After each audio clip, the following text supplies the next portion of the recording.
Hey everybody, Dirili here. Thank you so much for joining me for another episode of Hakuouki Zuisoroku, the fan disc material or the extras added to the PS3 version of the game. Today we are starting on Sanan. Finally! Curious about how this is going, but of course we have to go through Shinsengumi Adventures 1 and 2, so we'll be skipping through the choices and I'll let you know what we have to pick. You can just sit back, relax, and let me read you a story. Then we must keep to the story. And lastly, this time we trust Keisuke. And that's going to be a mistake, isn't it? I didn't want to say the wrong thing, so I kept quiet. Keisuke knew these men and how to deal with them better than me. I made myself as small and unobtrusive as possible and prayed things would work out okay. Well, how do I say this? I wanted to be by her side or something. Circumstances being what they are, I can't really explain why, but... Then you're saying you're hiding something from us. Did I get the gist of it? That's not what I said. You totally read into things too much. Almost before the words left his mouth, a huge crash sounded just outside the entrance of the room. I flinched. Bad timing, guys. So, Keisuke, mind explaining to me what's going on out there? One time I can dismiss as an accident, but this isn't the first time, is it? His eyes narrowed, and his tone became even harsher. He was very nearly interrogating him now. We'd failed. There was no way we were going to be able to talk our way out of this. I steeled myself. You know, I believe there were some snacks still left on one of the shelves in the kitchen. Sanan casually spoke up, lifting his eyebrows as if he just remembered. He ignored the thunderous Hijikata beside him. Ah, so Sanan's going to take care of me while Hijikata deals with Keisuke. I'm sorry to trouble you with this, Yukimura, but would you mind bringing them over? Me? Yes, I'll show you where to find them. I would carry them myself, but with my arm I'm afraid I cannot. Aw, he's getting me out of here. He glanced down, his expression somber. How did I forget? I didn't want his thoughts to linger on his injury, so I nodded quickly. Oh yes, of course I'll help. He looked up at me and smiled softly. You are very kind, thank you. Let us be off. I love it when he smiles like that. Okay.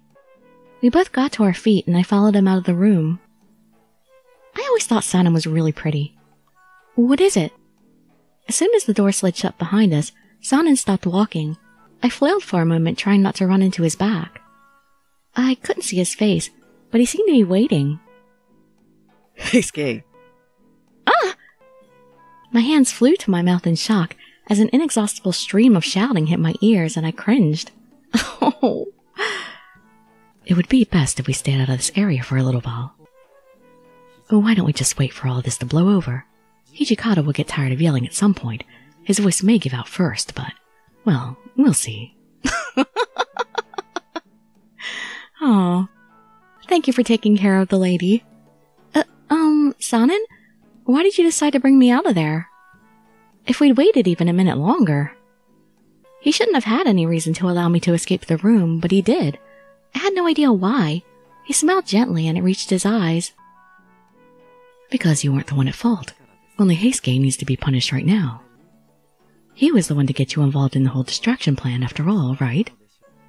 How did you... The smile he gave me looked just how it used to, before I got injured. Lately, even I could see the mental strain he was trying to hide every time we spoke, but strangely today he seemed completely at ease. Maybe if I stay beside him I can heal him. Was it because he was able to be himself around Hijikata earlier? They always acted at odds with each other, but that's all it was, an act. The bond between them must be strong. The next time someone tries to con you into participating in something like this, just use Hijikata's name. Tell them you're under orders from the commander. Men with sense in their brains like Saito or Harada will know well enough to stop. But maybe only those two. Right. Feel free to mention me if that still doesn't stop them. My name appears to hold a bit of weight. Just mention that I will be displeased. Yeah, Sanan's gotten a lot scarier lately. With that threat, even Todo and Okita will have second thoughts. Ah, there we go. That covers a bit more of the field there. Thank you. He was being more considerate than I ever expected from him. his lips twisted up into a wry smile. Now, there seems to be some sort of ruckus going on around here. Indeed there is. Would you like to join me in my room for some tea? What? What about the snacks? Of course, it all depends on if you're willing to pour some tea for us a second time. I'll go get it ready right now. I have excellent tea pouring skills. That was a surprise, but the mood he was in didn't feel scary at all, so I wasn't afraid to be alone in a room with him. Maybe I could get to know him better. He was almost always depressed these days, and I knew he would never really get rid of that feeling completely, but perhaps one day that scar would heal, and he'd be able to act like his old self again. I headed off to prepare, that fervent wish held close to my heart. What? You gotta be kidding me, that's all? Why was that so ridiculously short? Alright, we're going off to Shinsengumi Adventures Part 2. Or never mind, Sanan Days Past 1. July 1865. The protagonist finds she cannot sleep, and opens her window to cool down, but sees someone moving around outside. There have been rumors of a ghost, so she goes to investigate, but finds only Sanan. The mysterious shadow has been identified, but... What are you doing out there, Sanan? Kill me now while you can. At this rate, I will kill you. His red eyes pierced through me, the bloody color enhancing the deadly killing aura his body was emanating in waves. He gripped my throat tightly with just his right hand. It wasn't much, but I didn't think I could escape. I was mesmerized. There was no way I could tear my eyes away from his terrible gaze. Sanan. Instead of scrambling for a breath of air, I managed to call out his name a single time. He regained his senses a moment later. Fully aware of what he'd just done, he pleaded with me to kill him before he lost complete control of himself. But then he's able to gain complete control of himself later. February 1865. Desperate to repair his permanently handicapped arm, Sanan drank a controversial vial of medicine that brought him to the hovering point between life and death. That medicine was the water of life. The effects of the medicine caused him to become a fury, a being adverse to sunlight that would become mad over a lust for blood. A friend of my father, Dr. Matsumoto, explained it to me during a visit to headquarters. During his stay, he strongly recommended stopping any and all research on the Furies. Sanan urged the opposite, for the research to continue, since they now had someone who had successfully survived the transformation without going insane, him. I could sense that he was firmly convinced the experiment would be profitable and was determined to prove it. It was true. If the Shinsengumi was able to harness the power of the Furies, they would gain a significant advantage in battle. But I was afraid. And rightly so. He may have survived with sanity intact, but there was still the madness the Furies suffered with their lust for blood. July 1865. During one quiet night, when it seemed that every sound was swallowed up by silence itself, I was given a chance to see beyond his confident facade to the true heart of the shrewd man who held everyone at a distance. We finally get a peek into Sanan. In Days Past, Part 1. July 1865. Huh? I shifted position for the 100th time that night. Sleep appeared to be impossible. I hate those kind of nights. The rainy season was upon us, and the humidity was causing me to be covered in a sheen of sweat and completely uncomfortable. Ugh. Maybe some fresh air will help. There is no fresh air when it's that humid. I got up and opened a window. Instantly, a cool breeze floated into my room. Wow, that's surprising. Whew, much better. I stared blankly at a section of the temple compounds, savoring the feeling of air on my hot skin. The light from the stars gently illuminated the view outside my window, bathing everything in a soft glow. Huh? Out of the corner of my eye, I sensed something move. Who would be outside this late? The strange rumors that were floating around among the men suddenly came to mind. The main component in all of them was a ghost they said wandered the entire compound during the night. Being in a temple, the surroundings were likely filled with some sort of spiritual energy, so there was a reason for concern. But that's not possible, is it? Do you believe in ghosts, Chizuru? If it wasn't a ghost, then it was a real person I saw, which might be an even bigger problem. If there was an intruder, I should report it right away. Worried, I clambered out of bed and padded as quietly as possible out of my room.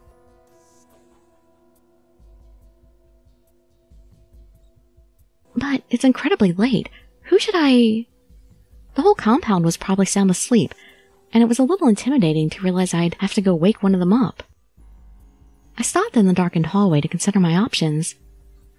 Yukimura, where are you going at this time of night? Ah! I guess I don't have to go find anybody. I spun around at the sound of a voice out of nowhere, my heart hammering in my chest. Behind me, the owner of the voice cracked a crooked smile. I feel as if I'm some sort of thief with the way you reacted. I'm so sorry. No, it was I who should be apologizing. His expression troubled. He seemed preoccupied with something. I didn't mean to frighten you. I just saw you looking lost and felt motivated to speak with you. Huh? Confusion ran through me, but he just smiled. If Hijikata catches you out this late, he'll be furious. Are you tempting the wrath of the demon? Oh, I'm sorry. I'll be more careful. Freaking telling you saw an intruder. Are you troubled by something? I would like to help if I can. The smooth, even tone of his voice brought a flush to my face. With someone else there, I was now feeling foolish. I lowered my head and mumbled. Well, it isn't much. It's barely worth mentioning. I just thought I saw some shadows move outside. I was worried it might be an intruder. I see. Unfortunately, now I feel even worse than before. For you see, the culprit who drew you out appears to be me.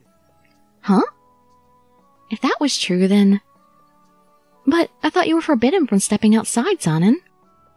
Indeed, all furies have such restrictions placed upon them.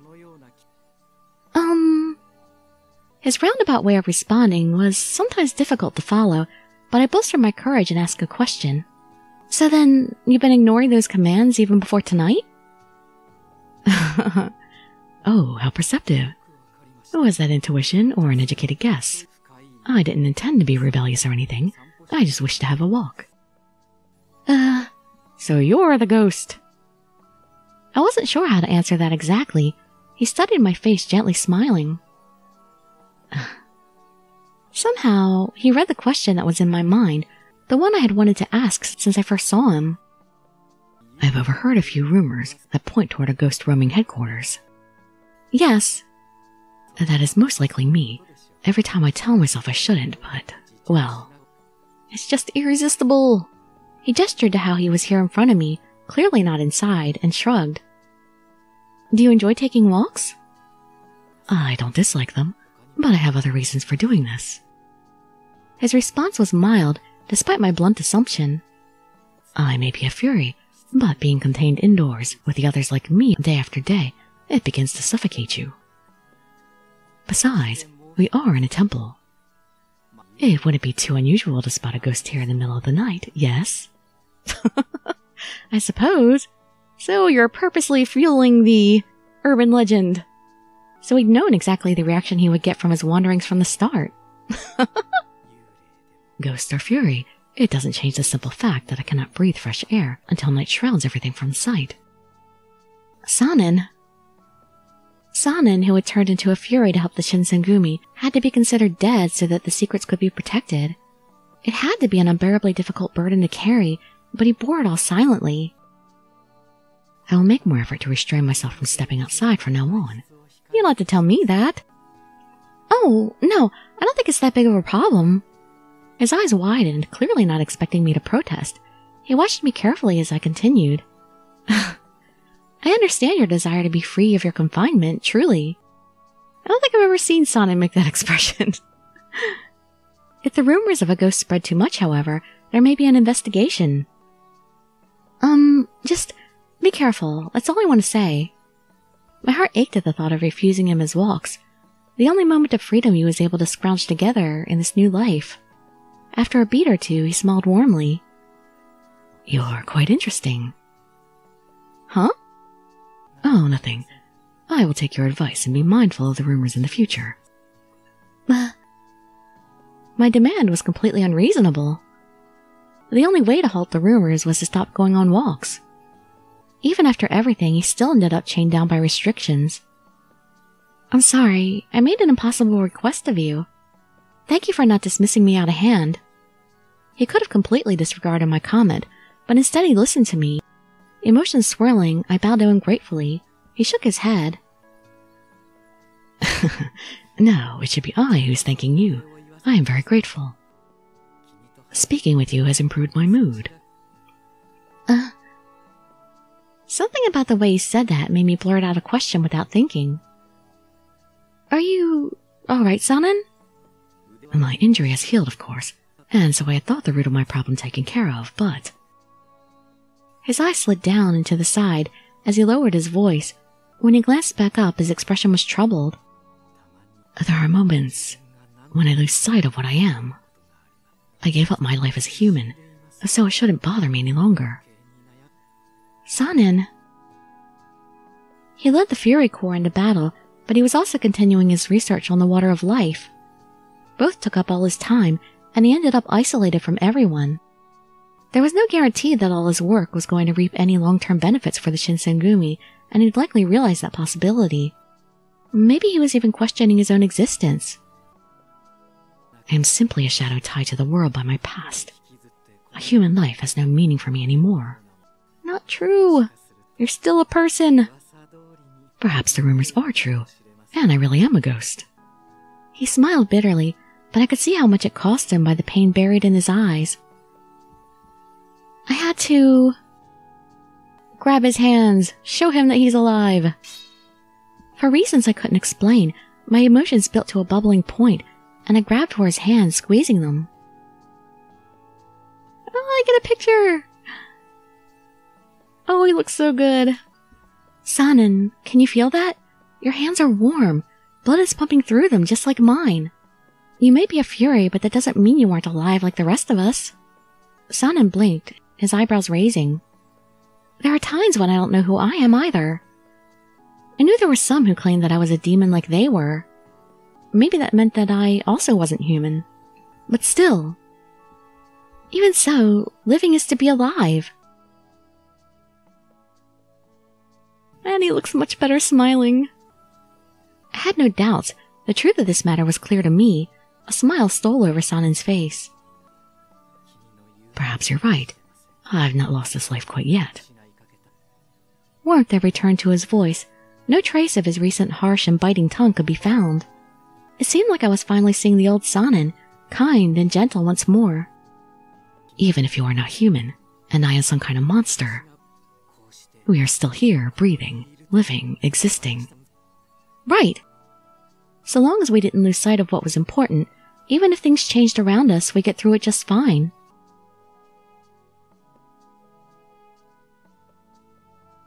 Thank you. I feel as if your words helped me step out of a fog I've been lost in. Oh, I'm sorry. I keep ordering you around. Why are you saying sorry? He just said he felt better. Genuine appreciation from Sanan made my heart warm. I wasn't used to hearing such things from him, so I shook my head, embarrassed. He pretended not to see and simply smiled. I'm going to find out how far I can go until the very end. As long as there's still breath in these lungs, I'm going to keep moving forward. Sanan, just don't drink a lot of blood to do it. The words felt as if they held the weight of a vow, and his eyes glittered with determination. I sensed he'd made a serious decision, and he meant to abide by it with every fiber of his being. Oh, I had the feeling his route's going to be really, really sad. After a brief discussion, we agreed that it wasn't the wisest idea to stay outside any longer, just in case someone spotted us, so we parted ways. The part of his life that was a Fury was beyond anything I could imagine or understand. However, I knew that after everything, Sanan would emerge on the other side, stronger than before. The soft expression on his face when we said goodnight proved to me that he would be okay. As long as you keep helping him. Alright, so that's it for this video. So next episode we'll work on... let's see. Yeah, Shinsengumi Adventures 2. And then he only has a second Days Past, so if that's short, it'll all be on one video. If it's longer, then he'll have 2 more videos. So we'll see when it comes up. Hope to see you there or in some of my other videos. And I'd be so grateful for any likes, comments, subscriptions, or shares with your friends to show some support. Thank you so much for joining me, and I wish you all health, happiness, and safety. Dirili signing out. Bye-bye, everybody.